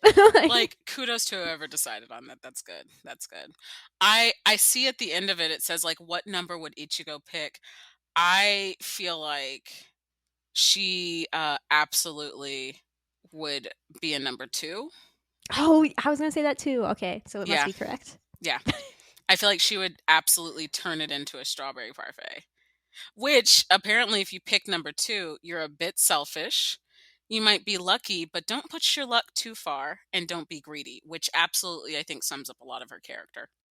Yeah, she's like, what if I have all the boys though? Yeah. Like I get blushy at all of them because they all love me. I mean, like, she does have essentially 3 boyfriends. Yeah. Like, I mean, 5 if you include that Masaya has 2 men inside of him. like, I mean, All right. I love this math. This is good. This is good math. yeah, yeah, like rolling in the boyfriends. At Amazing. 13. Dang. Just imagine what will happen when she's 18. I mean, like, who knows? Like, who knows? Who knows? Oh my gosh. I guess speaking of boyfriends, I see you have a third quiz for us. Yeah, the third one Yeah. is less quizzy, but was something that I was like, we can we can answer this. I think. Oh yeah. Tokyo Mew Mew has a lot of male characters: Masaya, Ryo, Keiichiro, Pai, Quiche, Tart. Who is your ideal type? Because she broke them down into types, which I'm like, all right, I don't know about this, but I will just read what she wrote about each of them. So, if you want a guy who values work and hobbies in addition to the relationship, you want someone like Masaya. However, don't get freaked out if you can't always figure out what he's feeling. Meanwhile, if you're headstrong but honest, Rio might be the right guy for you. Just be straightforward and be willing to apologize whenever you get into an argument. All right. I have many feelings actually about how many times Ichigo or Barry feel that they are the guilty party for the men, and I'm like, I don't know about this. Yeah, I'm with you. I have very complicated feelings, and a lot of them land on I don't like how guilty they feel Yeah. about like things that are absolutely not their fault. Right? I'm It's like, girl, not you don't good. need to apologize for that. No. Don't do that. No. Continuing, if you're a bit demanding and want someone who will take care of you, Keiichiro is definitely your type. If you're passionate, this is one that I'm like, all right, really. If you're passionate, Quiche is the right match. If you're quiet and gentle, Pai might be your perfect guy, and you'll be able to get past his cool exterior. Tart would be a great partner if you're perky and active. He'll value your feelings, although he can be more than a bit childish. There's one more, Francois, the fat cat, a guy too. But I don't think he's anybody's type. That's accurate. That's Yeah. true statement. I want to say that Quiche is deeply underserved by getting one sentence. He deserves One- it though. Yeah. I get the feeling that I'm like, oh, I'm probably basic. I'm probably like a Keiichiro girl. I know. I also agree that Keiichiro sounds amazing. He's out of all of these men, he's the best. He can cook. He's got long hair. He wear apron. That's all we need. That's all we need. Yeah, that's yeah. all we like, need. He's a good boy. That's all we need. I'm very basic, and I'm not afraid to admit that. That's all we need. Yeah, I'm with you. I also do like Masaya. Yeah, I will not lie. he's a good boy. He's a good boy. He's a very genuine character. Yeah. And then I have to, as I said in the beginning, I do like Tasuku. I know he's not in this because he was in Ala Mode, but right. And I think Ala Mode didn't have any fun quizzes, which is what makes it weaker. It's so much weaker. Yeah. But I am definitely a sucker for like, you know, friends to lovers BS, and it's a good trope. It's a good trope. And I mean, I'll say, as someone who is literally in a friends to lovers relationship, it's a good trope. Me too. So yeah, so I'm like, that crap is real, man. It's like, really real. Like, it is so choice. I think my biggest complaint with Tasuku is actually, first of all, the kid is great because he wears roller skates everywhere. Yeah. Like everywhere. He's a member of Air Gear or whatever. Like, yeah. Oh my god. He is. He's constantly wearing rollerblades. He's Karka. He's Sakura. Oh my god. God, now I want to read Air Gear, even though like a part of me is like, don't do that to yourself, Mercedes. Don't do that. I've heard it's very bad. Yeah. I mean, I did get like 30 volumes in before I stopped. I think my bigger thing with Tasuku is that sometimes he's a little bit pushy. And like because I know that like Mia Ikumi, I think, was given the concept by Kodansha. Like what is the original writer? Ray Yoshida, I don't think, wrote the concept for this one. But sometimes the aspects that make me not like him is like there's a moment where Tasuku is I think in Barry's room, and like makes a comment about watching her change in her underwear, and I was just like, that's unnecessary. Oh yeah, like he's like too creepy, boy next door. Yeah, and when they take that away, when they just let him be a character, he is actually quite a genuine boy. I think it's rather than me not liking him, I don't like how they shape his character, because when they pull that back, he's a very normal boy who's just like, yeah, the girl I like is also a superhero. And that's great. But when they like make him clingy and kind of weirdly sexualize Barry, that's when I'm like, oh, I don't like it. I don't like it at all. Did you like him cross-dressing? I did, actually. I like how casual he was. It was not a question. He was like, I'm just in the uniform. I look good. I like my hair like this. Like I like that it wasn't a thing, which is interesting because I feel like nowadays a character cross-dressing in anime and manga gets made into this really uncomfortable big deal. But like you have this instance where like no one comments on the fact that there's no like, oh, you look like a girl, or ugh, gross. Like Tasuku is just there in a uniform, and like Barry is just thankful that he came to help her. But like at no point does anyone point out like, Tasuku's cross-dressing, which is how it should be. Like there shouldn't be a comment made about like, ugh, gross. Like, yeah. So kudos to get you a man like Tasuku, who's comfortable sliding all across every bit of gender. Tasuku's a good boy. Yeah, he's a very good boy. I think actually, now that I've said that, it is more I don't like the writing around him. I like his character, but the writing can be a little, and I'll chalk that up to like, this is Ala Mode feels rushed. And it is rushed, and I think that's a lot of what it is. In a 5 to 7 volume story, Tasuku would have been like best boy for sure. Yeah. But he has to compete with Masaya, so he doesn't win. Yeah. I mean, and how can you compete against a boy who's actually an alien? Yeah, how can you compete against a boy who's really 3 boys? So I don't know. Yeah. That leads us into shipping corner. Oh boy. Yay. I I love some shipping. I'm so excited. Oh, yes, shipping. So I've listed out all the ones that they like teased as possible real ships, or at least I think I Right. did. Maybe I Yeah. missed some. I don't know. Yeah. You got all of them. Great. So the first one I believe neither of us likes, which is Quiche and Ichigo. It's very one-sided and very predatory towards Ichigo. It's Yeah, not good. I was like, Quiche, no, you can't be all, I tried to make you cry this whole time and I'm always mean, and like then be like, but what do I have to do to make you like me, and cry and die and think that Yeah. that's supposed to make me like you? I mean, No.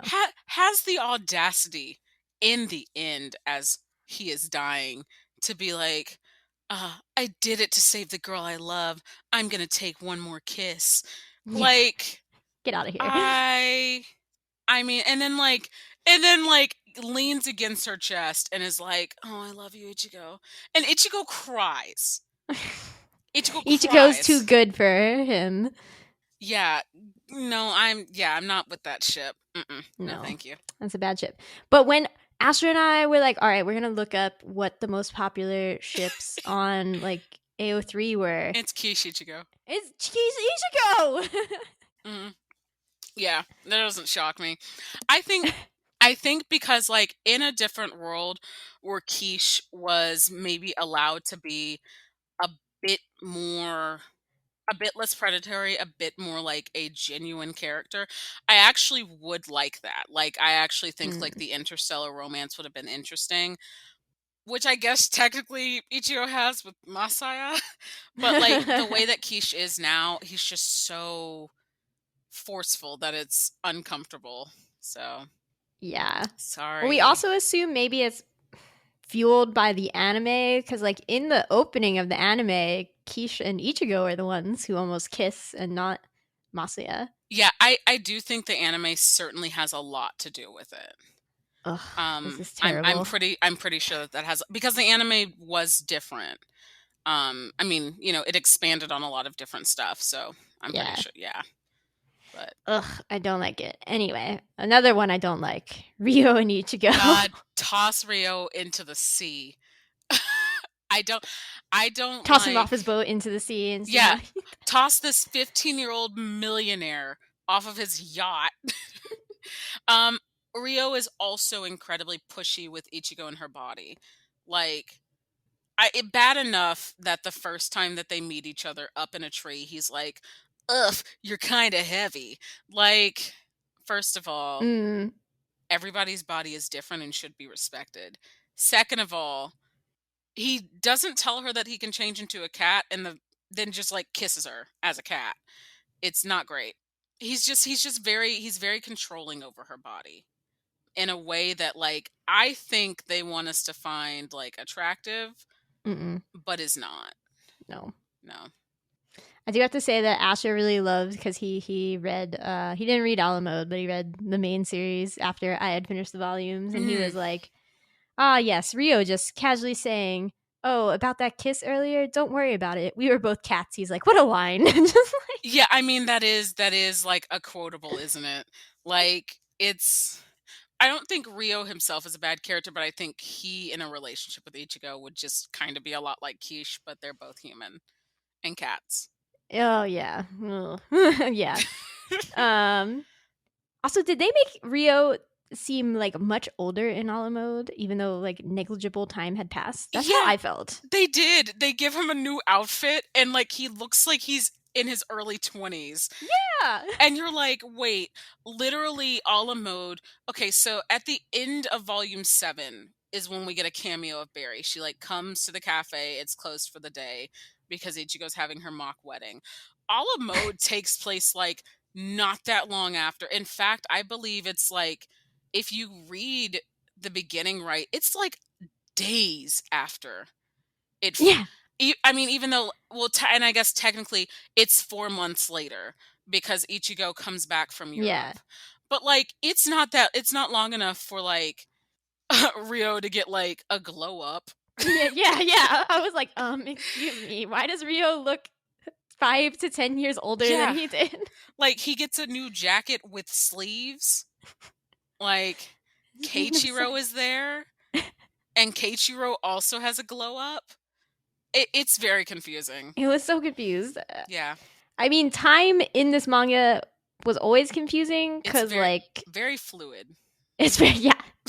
It would be like 2 manga pages happened with some action, you know, but there's no like the characters had a conversation and you're like, okay, so maybe like 2 minutes have passed. And then it'd be like a half hour has passed. I have made I'm late for my date with Masuya and I'm like, what? Yeah, Are you it's talking- very fluid. Incredibly fluid. so Yeah. silly. Almost as silly as this next couple, which is Tart and Pudding. I feel like they only got put together because of they're the 2 child characters. Oh yes. And 100%. that's really my feelings on it. Is I'm like, I don't feel one way or the other. It's just so obvious that they got slapped together because they're the 2 kids. It is touching that Pudding gives Tart a piece of candy. And Tart is like, maybe these humans aren't so bad after all. We're still going to kill them. But Pudding, she's one of the good ones. Like, it's kind of like, well, that's nice. Oh, that's cute. Yeah. It is cute. It is cute. Yeah, I think that's kind of the extent of it, is like their kidship. Yeah. I was like, I don't like either of you, so it's Yeah. difficult. Yeah, I think that's where a lot of my indifference comes, is I'm like, neither of these are characters I enjoyed. So, Yeah, yeah. that's fair. Then we get Barry and Tasuku, and again, I really appreciate the ship. Yeah, I mean, I do like a good friends to lovers. It's a good trope. It is, I would say, actually, even given the shortness of Ala mode, it's actually done pretty well because you have the established relationship that, like, they have a lifetime of history. Yeah. This is like the one area where it shines. Like I think it does Yeah. give a decent amount of time to their relationship. Like that's one of the main cruxes of it actually. It's Yeah. everything else that doesn't. And I mean, like, it's actually quite heartbreaking when Tasuku attacks Barry. Yeah. It's like you actually feel something. Yeah, I'm gonna say it's actually it's a cute ship. It's a cute ship. I wish that they had gotten so much more development. Like, Well, yeah. but like, it is a cute ship. But for what it is, I'm like, oh yeah, it's cute that Toscu was like, I'm gonna be very earnest in hugging Barry every day after her mom died, and she was like, my mom always gives me hugs. It's so sweet and so heartbreaking. nice. You're like, Tasuku, Toscu, be a good boy.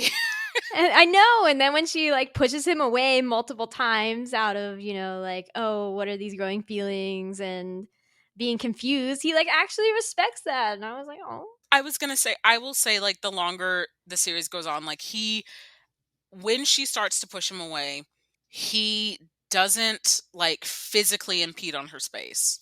Yeah.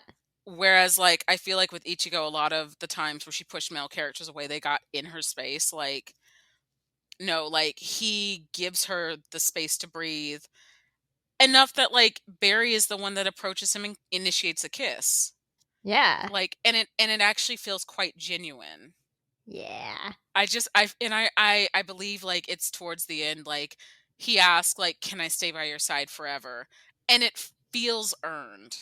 Yeah. It actually feels earned. So, Even though you're 12, you don't really know how the world right, works, like, but that's okay. It's okay. It's okay because you still love it, right? Yeah. Yeah. But like I admire the feeling that you were having right now in this moment, and I respect it. Yeah. Yeah. It is good. It is good, actually. Yeah.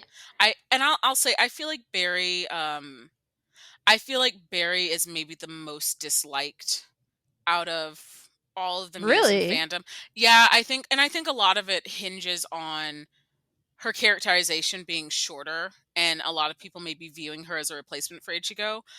I will say one thing that I noticed reading this time was that my feelings were, I wonder to some degree how much Barry was disliked because she is the most effeminate of all of the characters, and Mm. to be girly is to be bad. Yeah, I would not say that Barry is my least favorite Yeah, view. I actually found myself really liking Barry because out of all of the Mews, her femininity is used the most to actually be a literal weapon. her outfit is maybe perhaps the most effeminate. She has a very effeminate style, and I actually found it really wonderful that like her, being a quote unquote girly girl is actually her biggest strength. It's really actually quite wonderful, but I think a lot of people maybe didn't and don't like her because she is so feminine. And I think it's kind of unfortunately that uh being a girl is bad. and Girl and is it, and it's bad. and it's and I think you think that a lot as a teenager, like you don't want to be like other girls. And Yeah. Barry wholeheartedly leans into being, I mean, she chooses the school that she wants to go to because the uniform is cute, which is such an Yeah. iconic thing. Like Yeah. we love Queen Barry. But like I do think that a lot of antagonism towards her was partially because out of all of the girls, she is the most capital G girl. Um Hmm. which like as an adult I actually think it's really quite wonderful. And I love how cute Barry is. She's just quite adorable. Yeah, I actually really like Barry. And to me, it's like she's actually one of the few that feels like more of a human than the like mint and Yeah, lettuce, you know? like Barry is perhaps actually the most baseline like an actual person character. Yeah. Like she is the most realistic character. And I could be wrong about the ire that I have perceived from fandom, but it does feel like part of it certainly was steeped in Barry being A, seen as a replacement for Ichigo, B, her story being significantly shorter and, maybe not as well written, and C, the fact that she's very effeminate. But like she is the most realistic character. Like Yeah. I can't relate to Mint No. cuz I'm not rich. Yeah. Like I can't even lettuce is very exaggerated anxious person. Oh, yeah. Like, and even Zakuro, who I think is cool, I also can't relate to her. I certainly can't relate to Pudding. But like, there's things I like about all of them, but Barry is really the most down to earth character. Yeah. Justice for Barry. That's what I'm learning. All Yeah. right. Yeah, for sure. But then the biggie, of course, Ah, is Ichigo and Masaya. I mean like all of their issues combined, I really like them. Right? I really like them. Like I just really like them. I don't I don't know how else to put it. Like Mm, they're good. The fact that Ichigo loves him so much that she is so unwilling to hurt him is in this way. It's so dramatic, but it's also really good. Like, and then the fact that she loves him so much that she decides like I have to defeat you to save everyone else is also so good. yeah, I would say what's really good about their relationship too is like they do go on a journey. Like when they were on that first date, I was like, I don't feel this at all. Like Masaya doesn't seem like a good boy who respects you, and you deserve better, Ichigo. And why do you like him? Like I don't get it. And Mhm. then I feel like so few series actually achieve like you going from disliking a character to being like, actually, I get it. Like it's so good. Oh yeah, like by the end of the main series, like you have come full circle and like you can kind of connect why you can kind of look back at Masaya and say like, oh, he's really actually genuinely evolved. And so has Ichigo, and they've come to this point where like they really love each other and they've gone through so much together and have sacrificed so much, and it's just really good. It's just really good and heartwarming. I love that he protects her secret and he Yeah. lets her approach him about that. I love that like he worries about when she has to go off and fight. I love that he fights being deep blue not just for himself but specifically because he doesn't want to hurt Ichigo. And to the point where like he I don't where he takes his own life to stop from hurting the world but also to keep her from having to do that.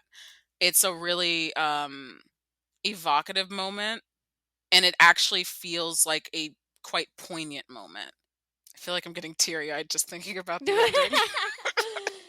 Crying on this podcast now. Yeah. With Tokyo Like, Mew Mew. yeah, I will say, like, the ending arc between them feels earned. Yeah. It feels absolutely earned. Yeah, and it's, I feel like, again, to this like journey point, like I was like, oh yeah, it was one of those things where it actually made me believe over the course of the story that it was like, yeah, you read the first volume the first time, and like Masaya and Ichigo, who don't really know that much about each other at that time, you also misinterpret the situation where like Right. Ichigo comes to understand that it's like, oh yeah, Masaya has always been concerned about climate change and whatever, and he was showing me one of his favorite places, and you know, she just didn't understand that at the time and was like, why are we going here? It's so weird. Why is he like so into this? And XYZ. Mm-hmm. Yeah, and I was like, man, yeah, you don't normally go into manga, yeah, just like Yeah, it feeling it that. really comes full circle in a really beautiful way. So like, yeah, I absolutely AO3 needs more Ichigo Messiah fic. No, really, it does though. Like Absolutely. it was Absolutely. inappropriate how much quiche Ichigo was happening. No, Yeah, get out of here. absolutely. Give me more soft stories about these two, please. Please. Yeah. So is there anybody you wish was a ship that was not? Yeah, so like I feel deeply underserved as someone who is deeply in love with a woman that Mint and Zakuro. Mint is super into Zakuro. It is not just friendship. Yes. Like she gets heart eyes when she talks about Zakuro. And this series had the nerve to be like, no. Oh, but they have a weird age gap, don't they? Well, so I think I want to say that Zakuro I know the Tokyo Pop and Kodansha changed the ages. I want to say Zakuro is only like 2 years older than Mint.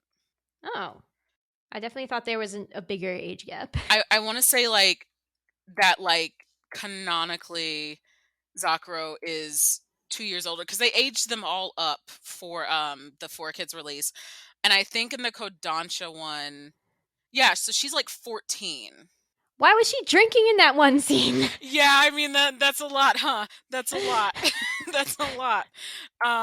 Yeah, so I think Zakuro is like 14 and Mint is like 12 to 13. Okay, So fine. Then I accept it more. yeah, because that would be a little weird if they had like a 20-year-old just chilling out with these teens, right? Yeah, I was like, what's going on here? Yeah, okay, yeah. So she's like 11 to 12. So they are close in age, but like, and like I definitely like to think that maybe in the future when they're adults, Zakuro realizes that like Mint has a non-platonic affection for her and maybe they try a relationship and hopefully it goes well. They did certainly have Zakuro drinking in that bar, didn't they? They did. And That then was they the had thing. I and then they had remember. an adult man hit on her. Yeah. Oh no. Oh no. No. It's I was like, what's bad. going on here? That's not good. That was the Yeah. thing. That was the Yeah. thing. That and like I have a weird soft spot for Ichigo X Lettuce. And I might be All right. I might be the only person on this planet who like It's not what I expected. Yeah. yeah, so in a lot of it stems from the first volume where like Ichigo is the one who is the only person who can break through like Lettuce's kind of fog around losing control of her abilities. Mm. I just like they're so cute and they're good friends and like Ichigo kind of is the person who brings Lettuce into the fold. Yeah. And like I just want really cute fluff fic about them being gal pals. Yeah. Fair enough. Fair enough.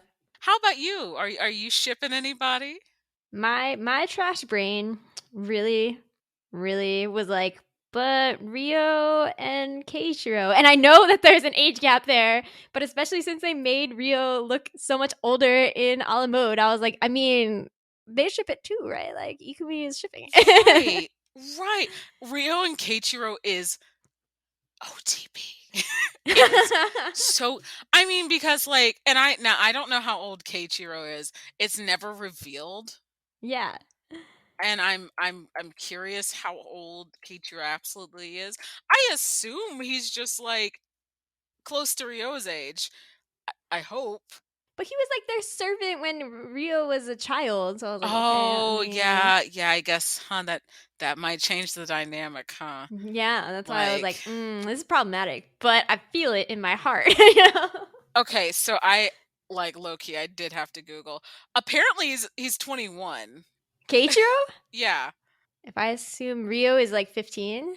He's 15. He gets aged up in 4 kids to 16. He's 15 though. Okay. You Um know, when they're both older, that's I okay. I was going to say when they're older and they can discuss their dynamic, shifting from like a kind of guardian, like not guardian but like servant, kind of Yeah. relationship. Like when they're older, they can talk about that. Why the Tokyo Mew Mew fandom wikia lists them as partners without giving me the context that they mean partners in owning Cafe Mew Mew is rough. They definitely ship it. I mean, like it. I feel like it's past subtext. It's kind of almost just text. It's almost Like there. Yeah. like these two young men would die for one another. It's Yeah. just like it's like shocking that that they're just like, no, they're friends. And you're like, no, Oh, they're definitely yeah, they smooching. Reiko Yoshida wrote this to like, yeah, they're smooching. They're They're smooching. they own a cafe together. Yeah, what is this? Like, excuse me. They own a cafe together.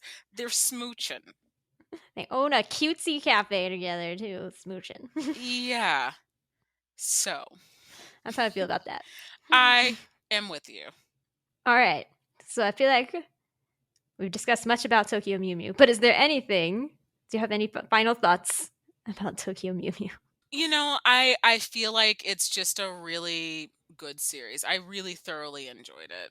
I think it's not, by all means, it is not a perfect series, but this reread was really enjoyable simply because it's nice to always see where genres have gone. Like Tokyo Mew Mew meant a lot to me growing up. It still means a lot to me, but it's really lovely to see that like stories have become so much more than this. I think that was kind of like what I walked out of my read, like thinking was just like, this satisfies a part of me, but like there's so many other magical girl series that have taken inspiration from this, and that's really lovely. So I think it's a valuable read, but like I think its time is kind of coming to an end, which is why it's a little shocking to see it getting new content. Right? That's why I'm like, but it's coming back. Yeah. And so it'll be interesting though to see it'll be interesting to see a new generation find this series. Yeah, the youths can tell us what they think about it. Yeah. All right. Well, I do hope that someday you can come back on for the new Tokyo Mew Mew stuff, which I again assume we'll get in like 2022. But I absolutely hope so too, because I think I am slowly becoming that one person on Twitter who really likes Tokyo Mew Mew a lot. that's your niche now. You're like, Like, head of Tokyo Mew Mew. yeah. And if that's the niche that I have to fall into, I will take up the crown and wear it proudly. Um but I love it. That's great. hopefully we will get the new manga because I would really like it. I would really like it. So, Yeah. Karanja, if you're listening, yeah. get it Like together. bring it over, please. Yes, please. Bring over both Tokyo Mew Mew 2020 Return and Tokyo Mew Mew Olay. And please don't romanize it as like Olay, like the Spanish word. Cafe Olay, please. Please. Like, Get it right, Karanja. yeah, because like every time I see people talking about it on Twitter and using Olay, I'm like, guys, I don't think you. No, someone It's made a not translation language, error. no. It's Olay like Cafe Olay. It's food related. It's food. It's food. It's not Spanish. Yeah. Well, on that note, thanks for listening to Shoujo and Tell. Comments, questions, constructive criticism, concerns, need to gush about your OTP? Email shoujoandtell@gmail.com or leave a comment on the episode's YouTube page. We're at Shojo and Tell on Twitter, Tumblr, and Instagram. Mercedes, where can people find you and your work on the internet? So, first and foremost, you can always find me on Twitter. I am at Pixelated Lenses, where I tend to talk about three things really. Things that I either want to write about or am writing about, working and editing and QAing, or my girlfriend. What do you mean? The three things weren't Tokyo, Mew, and Mew? I don't. I mean, like, I have to give space for some other things. But you can definitely find me talking about Tokyo Mew, and please at me. I would love to talk about it. You can also find my writing on Anime Feminist. That's animefeminist.com.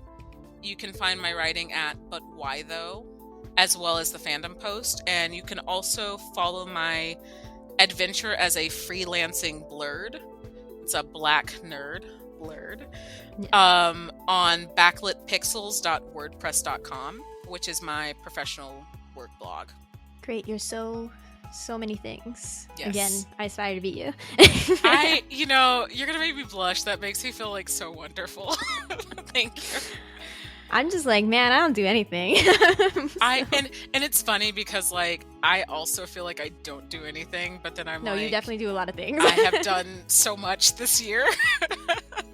You've done so much. You continue to do so much. Yeah. Oh, It's pretty incredible, in my opinion. Thank you. Yeah. Are you excited every time you see a new episode from us? If so, please consider leaving a rating on Apple Podcasts. This will help the show reach more hearts, or at least ears.